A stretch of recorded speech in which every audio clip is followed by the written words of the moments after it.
In Chapter 28 of Wuthering Heights, Mrs. Dean, at last freed from her imprisonment in Zilla's room, looks for Catherine and finds out from Linton that Catherine is still locked in his bedroom. Acting innocent and sucking on a piece of candy, Linton tells Mrs. Dean that Heathcliff wants him to not be soft and that Catherine is his wife, and it's shameful she'd want to leave. She just wants his money anyway, but he'll never let her leave.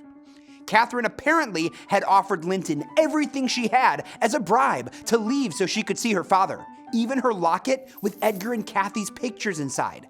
But Linton said those are his too, and he tore the locket from her neck.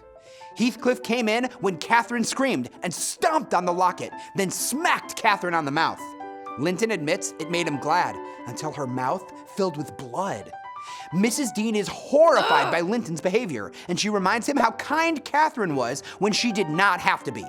Linton will not tell Mrs. Dean where the bedroom key is.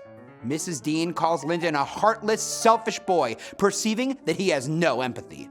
Mrs. Dean rushes out and runs across the moors to Thrushcross Grange.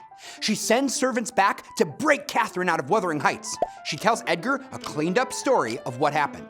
Edgar tells Mrs. Dean to call Mr. Green, his lawyer, to change the will. But unknowing the whole truth, that Linton is also dying, Edgar only slightly makes changes to the will. Thrushcross Grange will be left to any male children Catherine has. The servants return without Catherine, believing a lie Heathcliff has told them. Mrs. Dean plans to send more armed servants tomorrow, but Catherine shows up in the morning on her own. She sneaked out with a little help from Linton.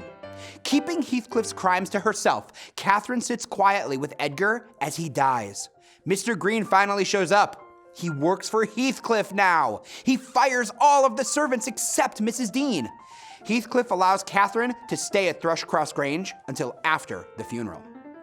In Victorian times, women had limited legal rights, and even a man like Edgar, gentle and loving toward his daughter, leaves her powerless in the world and against Heathcliff's violence.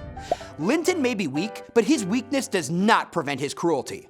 Linton is glad to have his cousin's possessions and pony, like one child jealous of another's toy, and is oblivious to his father's larger goal of revenge. Catherine, frantic to go home to her father, has no sense of the permanent damage she has caused herself to gain a few moments at Edgar's bedside. Despite the terror in this chapter, Mrs. Dean, who advocates pity throughout the novel, does not give in to revenge or violence.